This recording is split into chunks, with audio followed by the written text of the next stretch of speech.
បុគ្គលិករបស់ក្រុមហ៊ុនអ៊ីនធឺណិតយក្ស Google នៅទូទាំងពិភពលោកកាលពីថ្ងៃម្សិលមិញបាននាំគ្នាធ្វើបាតកម្មប្រឆាំងទៅនឹងរឿងអាស្រូវបំពានផ្លូវភេទនៅក្នុងក្រុមហ៊ុននេះបាតកម្មបានធ្វើឡើងនៅស្នាក់ការក្រុមហ៊ុនឯប្រទេសសិង្ហបុរីនៅប្រទេសអង់គ្លេសនិងនៅស្នាក់ការក្រុមហ៊ុននៅញូវយ៉កនិងកាលីហ្វ័រញ៉ាសហរដ្ឋអាមេរិកបាតកម្មក្រោមឈ្មោះដើរចេញពី Google ដើម្បីការផ្លាស់ប្ដូរពិតប្រាកដបានចាប់ផ្ដើមដោយការអំពាវនាវដែលធ្វើឡើងនៅលើបណ្ដាញសង្គម Twitter កាលពីថ្ងៃពុធជាការអំពាវនាវឲ្យបុគ្គលិកក្រុមហ៊ុននេះចេញពីកន្លែងធ្វើការរបស់ពួកគេនៅម៉ោង 11:10 នាទីថ្ងៃប្រហ័សសូមជំរាបជូនថាការធ្វើបាតកម្មរបស់បុគ្គលិកក្រុមហ៊ុនផ្នែកបច្ចេកវិទ្យាអាមេរិកមួយនេះបានកើតឡើងបន្ទាប់ពីមានការចោទប្រកាន់ថាក្រុមហ៊ុននេះបានការពារបុគ្គលិកដែលបំពានផ្លូវភេទនៅកន្លែងការងារប្រធានាធិបតីអាមេរិកលោក Donald Trump បានបញ្ជាក់កាលពីថ្ងៃម្សិលមិញថាលោកបានជួបសន្ទនាតាមទូរស័ព្ទជាមួយមេដឹកនាំចិនគឺលោក Xi Jinping ជុំវិញបញ្ហាពាណិជ្ជកម្មរវាងប្រទេសទាំងពីរនេះហើយមេដឹកនាំទាំងពីរគ្រោងនឹងជួបទ្វេភាគីនៅក្នុងកិច្ចប្រជុំ G20 ដែលគ្រោងនឹងធ្វើឡើងនៅចុងខែនេះជាការជួបសន្ទនាគ្នាតាមទូរស័ព្ទធ្វើឡើងបន្ទាប់ពីស្ថានភាពទំនាស់ពាណិជ្ជកម្មអាមេរិកនិងចិនកំពុងតែតានតឹងខ្លាំងលោកត្រាំបានបង្ហោះនៅតាមបណ្ដាញសង្គមរបស់លោកថាលោកទើបតែជួបសន្ទនាគ្នាតាមទូរស័ព្ទយ៉ាងរលូនជាមួយលោកប្រធានាធិបតីចិនដោយបានផ្ដោតសំខាន់លើបញ្ហាពាណិជ្ជកម្មប្រធានាធិបតីចិនលោក Xi Jinping កាលពីថ្ងៃប្រហ័សទី1វិច្ឆិកាបានទទួលស្គាល់ថាសង្គ្រាមពាណិជ្ជកម្មជាមួយសហរដ្ឋអាមេរិកបានបង្កឲ្យមានភាពមិនប្រកបប្រជាដល់សេដ្ឋកិច្ចចិនដែលមានលំដាប់សេដ្ឋកិច្ចធំបំផុតទី2នៅលើពិភពលោកពិតប្រាកដមែនអង្គគឹមអនរាយការណ៍នៅក្នុងជំនួបជាមួយនឹងសហគ្រិនក្នុងស្រុកនាថ្ងៃទី1ខែវិច្ឆិកាលោកប្រធានាធិបតីចិន Xi Jinping បានសន្យាថានឹងគាំទ្រដល់ក្រុមហ៊ុនឯកជនតាមរយៈការយកពន្ធក្នុងតម្លៃទាបនិងការផ្ដល់មូលនិធិបន្ថែមពីរដ្ឋតែទោះជាយ៉ាងណាក៏ដោយលោក Xi Jinping ក៏បានក្រើនរំលឹកផងដែរថាសេដ្ឋកិច្ចរបស់ប្រទេសចិននាខណៈនេះកំពុងតែជួបទៅនឹងភាពរអាក់រអួលគឺដោយសារតែសហរដ្ឋអាមេរិកដំឡើងពន្ធគយទៅលើមុខទំនិញរបស់ចិននិងក៏ដោយសារតែវិបត្តិបំណុលក្នុងស្រុកកើនឡើងទោះបីជាស្ថានភាពសេដ្ឋកិច្ចជាទូទៅរបស់ប្រទេសចិននៅមានស្ថិរភាពយ៉ាងណាក្តីក៏ការរក្សាលំនឹងនៃការអភិវឌ្ឍសេដ្ឋកិច្ចរបស់ចិនកំពុងស្ថិតនៅក្រោមភាពមិនប្រកបប្រជាហើយភាពមិនប្រកបប្រជានេះបានកើនឡើងដែលជាហេតុធ្វើឲ្យក្រុមហ៊ុនជាច្រើនដែលកំពុងតែរកស៊ីនៅចិនកំពុងប្រឈមមុខទៅនឹងបញ្ហាលំបាកនេះបើតាមសម្ដីរបស់លោក Xi Jinping ដែលចុះផ្សាយដោយទីភ្នាក់ងារសារព័ត៌មានចិន Xinhua មួយវិញទៀតដើម្បីគាំទ្រដល់ក្រុមហ៊ុនក្នុងស្រុកមេដឹកនាំចិនក៏បានស្នើសុំឲ្យចៅហ្វាយខេត្តចិនបង្កើននូវប្រាក់សន្សំផ្ទាល់ខ្លួនដើម្បីទុកជួយឧបត្ថម្ភដល់ក្រុមហ៊ុនដែលកំពុងមានវិបត្តិហិរញ្ញវត្ថុទន្ទឹមគ្នានេះលោកស៊ីក៏បានគូសបញ្ជាក់ផងដែរអំពីគោលនយោបាយរបស់រដ្ឋាភិបាលចិនក្នុងការបង្កើតបរិយាកាសប្រកួតប្រជែងពាណិជ្ជកម្មប្រកបដោយយុត្តិធម៌និងតម្លាភាពដើម្បីជួយសម្រួលដល់សហគ្រិនទាំងឡាយដែលកំពុងតែរកស៊ីនៅក្នុងស្រុកចិនស្របគ្នានេះដែរដើម្បីដោះស្រាយបញ្ហាប្រឈមចំពោះសេដ្ឋកិច្ចជាតិប្រមុខដឹកនាំចិនគឺលោក Xi Jinping ក៏ក្រុងនឹងជួបចរចាជាមួយនឹងលោកប្រធានាធិបតីអាមេរិកគឺលោក Donald Trump នាចុងខែវិច្ឆិកានេះនៅឯកិច្ចប្រជុំក្រុមប្រទេស G20 ដែលនឹងប្រារព្ធធ្វើឡើងនៅក្នុងប្រទេសអាហ្សង់ទីនគួរជម្រាបជូនថាដោយសារតែអនុភាពពាណិជ្ជកម្មនៅក្នុងការដោះដូរមុខទំនិញនិងសេវាកម្មរវាងគ្នាកាលពីថ្ងៃទី20ខែតុលាកន្លងទៅថ្មីនេះរដ្ឋាភិបាលទីក្រុងវ៉ាស៊ីនតោនបានដាក់ពន្ធចំនួន 10% ទៅលើការនាំចូលផលិតផលរបស់ចិនមកកាន់សហរដ្ឋអាមេរិកក្នុងតម្លៃទឹកប្រាក់ចំនួន$200 លាននយោបាយដំឡើងពន្ធគយរបស់អាមេរិកនេះបានធ្វើឲ្យទីក្រុងប៉េកាំងត្រូវជួបឧបសគ្គនៅក្នុងការរក្សាកម្រិតនៃកំណើនសេដ្ឋកិច្ចរបស់ខ្លួននាពេលបច្ចុប្បន្ននេះប្រមុខដឹកនាំកូរ៉េខាងជើងលោកគីមចុងអ៊ុនគ្រោងនឹងធ្វើដំណើរទស្សនកិច្ចទៅកាន់ទីក្រុងសេអ៊ូលក្នុងពេលឆាប់ខាងមុខនេះទោះបីជាមានការពន្យាពេលនៃកិច្ចចរចានុយក្លេអ៊ែររវាងទីក្រុងព្យុងយ៉ាងនិងទីក្រុង Washington យ៉ាងណាក្តីនេះបើតាមប្រធានាធិបតីកូរ៉េខាងត្បូងលោក Moon Jae-in ប្រាប់ឲ្យដឹងនាថ្ងៃប្រហ័សទី1វិច្ឆិកាម្សិលមិញ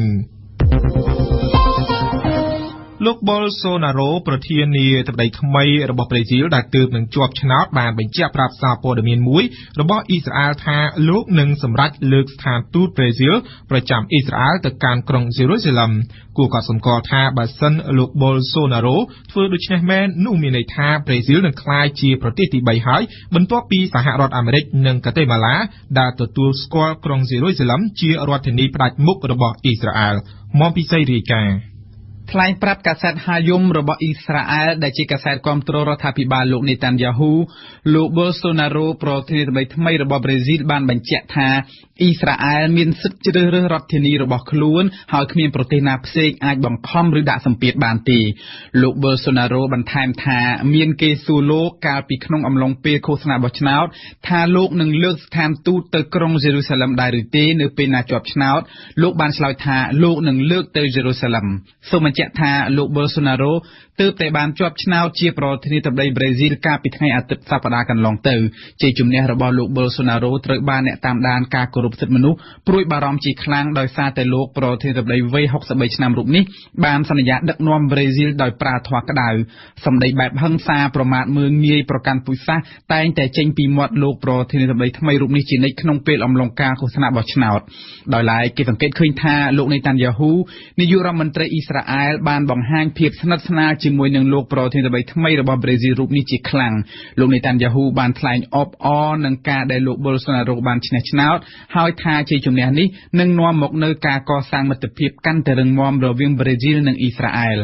តាមការគ្រោងទុកលោកនេតានយ៉ាហ៊ូនឹងទៅចូលរួមពិធីស្បត់ចូលកាន់តំណែងរបស់លោក Bolsonaro នៅខែមករាខាងមុខនេះទៀតផងគួររំលឹកថាបញ្ហាទទួលស្គាល់ទីក្រុងយេរូសាឡិមជារដ្ឋធានីអ៊ីស្រាអែលនេះគឺជាចំណុចរសើបបំផុតរហូតមកដល់ពេលនេះមានប្រទេសពីរហើយដែលបានបដូរស្ថានទូតពីទីក្រុងតេលអាវីវទៅកាន់ទីក្រុងយេរូសាឡិមគឺសហរដ្ឋអាមេរិកនិងកាតេម៉ាឡាអ៊ីស្រាអែលក្រោមការដឹកនាំរបស់លោកនេតានយ៉ាហ៊ូមានបំណងយកទីក្រុងយេរូសាឡិមទាំងមូលជារដ្ឋធានីរបស់ខ្លួនក៏ប៉ុន្តែគោលជំហរនេះគឺវាផ្ទុយពីការយល់ឃើញរបស់សហគមន៍អន្តរជាតិដែលគិតថាលក្ខន្តិកៈរបស់ក្រុងយេរូសាឡិមត្រូវតែឈរលើការព្រមព្រៀងគ្នារវាងអ៊ីស្រាអែលនិងប៉ាឡេស្ទីនព្រោះថាប៉ាឡេស្ទីនក៏មានបំណងចង់បានក្រុងយេរូសាឡិមភាគខាងកើតជារដ្ឋធានីរបស់ខ្លួនដែរដរាបណាមិនទាន់មានកិច្ចព្រមព្រៀងទទួលស្គាល់រដ្ឋប៉ាឡេស្ទីនព្រមទាំងការបែងចែកទីក្រុងយេរូសាឡិមទេនោះ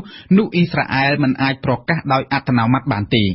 ប្រធានាធិបតីអាមេរិកលោក Donald Trump បានព្រមានកាលពីថ្ងៃម្សិលមិញថាទីហ៊ានអាមេរិកដែលដាក់ពង្រាយនៅតាមព្រំដែនអាមេរិកមិចស៊ិកអាចនឹងបើកការបាញ់ប្រហារលើជនអន្តោប្រវេសន៍ខុសច្បាប់មកពីអាមេរិកកណ្ដាលប្រសិនបើពួកគេបន្តយកដុំថ្មគប់លើទីហ៊ានអាមេរិកលោកប្រធានាធិបតីអាមេរិកបានបញ្ជាក់ប្រាប់អ្នកកាសែតនៅក្នុងសេតវិមានថា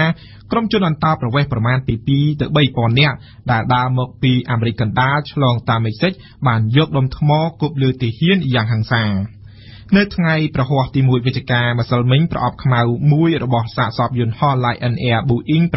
737ត្រូវបានគេរកឃើញហើយនេះគឺជាការប្រកាសឲ្យដឹងរបស់រដ្ឋាភិបាលឥណ្ឌូនេស៊ីដែលបានបញ្ជាក់បន្ថែមថាការរកឃើញនេះអាចនាំឲ្យគេរកឃើញព័ត៌មានសំខាន់ៗនិងអាចឈានដល់ការកំណត់ពីមូលហេតុនៃការធ្លាក់យន្តហោះទៀតផងគឺរវាងសេចក្តីអំពាវនាវឲ្យមានការឯកភាពគ្នានិងសញ្ញាប៉ុន្មានដំបូងនៃការបែកបាក់គ្នា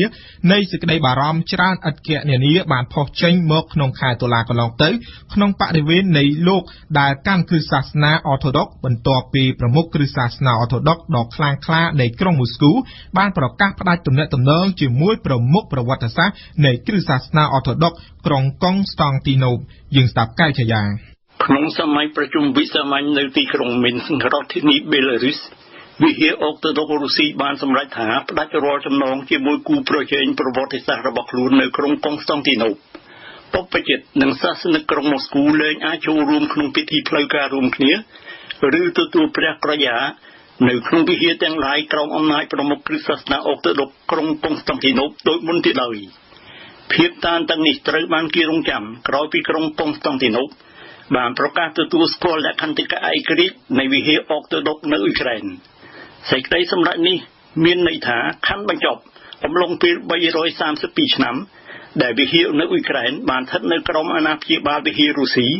ហេតុដែលញ៉ាំងឲ្យក្រុងម៉ូស្គូខឹងសម្បាក្រៃក្រុមសាសនិកអុកតូដុកអ៊ុយក្រែនបែកបាក់ជាពីរមួយបន្តស្ថិតនៅភក្តីដដែលនឹងប្រមុខគ្រឹះសាសនាអុកតូដុកនៅម៉ូស្គូមួយទៀត ស្មោះត្រង់នឹងប្រមុខអុកតូដុកក្រុងគីវស្វ័យប្រកាសក្រោយពីអ៊ុយក្រែនបានឯករាជ្យក្នុងឆ្នាំ1991ហើយដែលមិនបានត្រូវទទួលស្គាល់ដោយវិហារអុកតូដុកណាមួយផ្សេងឡើយនៅក្នុងលោកការប្រជែងគ្នារវាងវិហារទាំងពីរធ្លាក់ចុះធ្ងន់ធ្ងរដោយវិបត្តិរុស្ស៊ីអ៊ុយក្រែនបណ្ដាលមកពីរុស្ស៊ីបានភ្ជាប់យកទីកោះគ្រីមេដោយផ្ដាច់វាចេញពីអ៊ុយក្រែនក្នុងឆ្នាំ2014និងមកពីចំនួនបង្កដោយពួកផ្ដាច់ទឹកដីរុស្ស៊ីនិយមនៅតំបន់ខាងកើតអ៊ុយក្រែនដែលក្នុងអំឡុងជាង4ឆ្នាំកន្លងទៅបានផ្ដាច់ជីវិតមនុស្សអស់ជាង 10,000 នាក់ទៅហើយ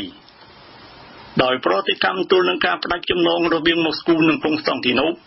ប្រធានាធិបតីអ៊ុយក្រែនលោកពេត្រូប៉ូរ៉ូឆេនកូបានប្រមាណថាវិហាររុស្ស៊ីដើរតាមផ្លូវឆ្ពោះទៅដាក់ខ្លួនឯងក្នុងស្ថានភាពស្វ័យឯកោនិងជាប់ក្នុងទំនាស់ជាមួយគ្រិស្តសាសនាអុកតូដុកពិភពលោកអ្នកនាំពាក្យវិមានក្រែមឡាំងលោកឌីមីទ្រីពេស្កូវពីចំណាយខ្លួនបានសម្ដែងនូវក្តីកង្វល់ចំពោះការផ្ដាច់ទៅនៃចំណងនោះហើយសង្ឃឹមថាផលប្រយោជន៍វិហារក្រុងម៉ូស្គូមុខជានឹងត្រូវគោរពរីឯគតិបណ្ឌិតនឹងដកកម្ពុជាឈ្នះវិហារអឺរ៉ុបនិយមក្រៅពីភាពតានតឹងរោគលេខដាក់គ្មានរវាងម៉ូស្គូនិងក្រុងគីវការផ្ដាច់ចំណងរវាងម៉ូស្គូនិងកុងស្តង់ទីណូបគឺគំរាមដល់ឯកភាពនៃលោកដែលកាន់គ្រិស្តសាសនាអុកតូដុកប្រមូលផ្ដុំអ្នកជឿសាសនានេះចំនួន250លាននាក់យើងមិនគ្រប់គ្រងនិងមិនប្រឆាំងឡើយគោលចំហយើងគឺដើម្បីឯកភាពទ្រង់មួយនៃវិហារអុកតូដុកក្នុងលោកគឺភាពសុខដុម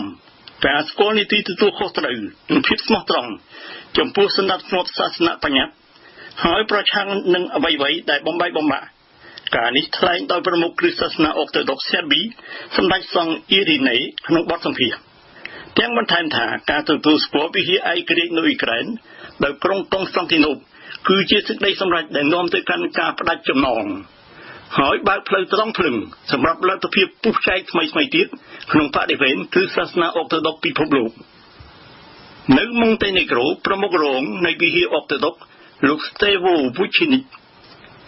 បានថ្លែងគាំទ្រដល់ការទទួលស្គាល់វិហារឯករាជ្យនៅអ៊ុយក្រែនហើយបរិហារកិច្ចការនយោបាយដែលកើតឡើងរវាងមួយចំណែកគឺក្រុងកុងស្តង់ទីណូបនិងមួយចំណែកទៀតគឺវិហាររុស្ស៊ីនិងសេប៊ីដែលតាមយោបល់គាត់គឺស្ថិតក្នុងដៃម៉ូស្គូនិងក្រុងបែក្រាតបព្វជិតនេះបន្ថែមថាការផ្ដាច់ចំណងនោះនឹងអនុញ្ញាតឲ្យគ្រប់តែវិហារអុកតូដុកណាដែលអឺរ៉ុបនិយមបូកទាំងវិហារម៉ុងតេនេក្រូផងទទួលបានក្បួនច្បាប់បន់ស្រន់ព្រះរួមតែមួយក្នុងអនាគតដ៏ខ្លីខាងមុខនេះជាសេចក្តីសម្រេចឯកតោភាគីដែលនាំឲ្យក្រៀមក្រំនិងនាំឲ្យស្ដាយក្រៃលែងនេះជាប្រតិកម្មពីខាងវិហារអុកតូដុកហ្វាំងឡង់ទាំងសម្ដែងសេចក្តីសង្ឃឹមថានឹងបន្តទៅទៀតសកម្មភាពវប្បធម៌ជាមួយវិហារម៉ូស្គូក្នុងលិខិតផ្ញើជូនសម្ដេចសង្ឃគីរីលជាប្រមុខគ្រិស្តសាសនាអុកតូដុករុស្ស៊ីអាខេវេករ៉ូស្ទីស្លាវនៃវិហារអុកតូដុកឆែកនិងស្លូវ៉ាគីបានអំពាវនាវឲ្យថ្កោលទោសរដ្ឋការប៉ុនប៉ងដែលឆ្ពោះទៅផ្ដល់លក្ខណៈត្រឹមត្រូវតាមច្បាប់ដល់ការបង្កហេតុនៅអ៊ុយក្រែនដើម្បីបំបែកបំបាក់មជ្ឈដ្ឋានសាសនាចំណែកវិហារអុកតូដុកប៉ូឡូញនិងប៊ុលហ្គារីទប់ខ្លួនមិនបញ្ចេញយោបល់អ្វីណាទេចំពោះការផ្ដាច់ចំណងរវាងម៉ូស្គូនិងកុងស្តង់ទីណូបដរាបណាដែលគេមិនទាន់ទទួលសេចក្តីជូនដំណឹងជាផ្លូវការវិហារអុកតូដុកនៅហ្សូស៊ីបានឲ្យដឹងថានឹងចាត់ចែងការរួមប្រជុំនៃសភាសង្ឃដើម្បីអាកាត់តើគោលជំហរណាដែលត្រូវប្រកាន់យកថ្ងៃ31តុលាលោកប្រធានាធិបតីរុស្ស៊ីវ្លាឌីមៀរពូទីនបានប្រមានអំពីផលវិបាកធ្ងន់ធ្ងរបំផុតបណ្ដាលមកពីការបែកបាក់រវាងវិហារអុកតូដុកក្រោយពីប្រមុខគ្រិស្តសាសនាអុកតូដុកក្រុងកុងស្តង់ទីណូបបានទទួលស្គាល់លក្ខន្តិកៈឯករាជ្យនៃវិហារអុកតូដុកអ៊ុយក្រែនថ្លែងក្នុងសម័យប្រជុំនៃជនរួមជាតិរុស្ស៊ីរស់នៅបរទេសដែលបានប្រព្រឹត្តទៅនៅម៉ូស្គូលោកពូទីនមានប្រសាសន៍ខ្ញុំសូមគូបញ្ជាក់ពីចំណុចមួយគឺថាផ្ដល់លក្ខណៈនយោបាយដល់វិស័យដែលរសើបម្លឹងជានិច្ចកាលតែងចប់ទៅដោយផលប៉ះពាល់ធ្ងន់ធ្ងរបំផុតជាបឋមគឺសម្រាប់ពួកមេនាំអាចទង្វើនេះជាលើកដំបូងដែលចៅហ្វាយវិមានក្រំឡាំងបានបញ្ចេញមតិខ្លួនអំពីវិបត្តិកើតឡើងក្រោយពីប្រមុខគ្រិស្តសាសនាអុកតូដុករុស្ស៊ីបានប្រកាសផ្ដាច់ចំណងជាមួយក្រុងកុងស្តង់ទីណូបដែលបានទទួលស្គាល់ឯករាជ្យវិហារអ៊ុយក្រែនវិហារដែលតាំងពីឆ្នាំ1686មកតែងបានស្ថិតនៅក្រោមអាណាព្យាបាលរបស់វិហារម៉ូស្គូ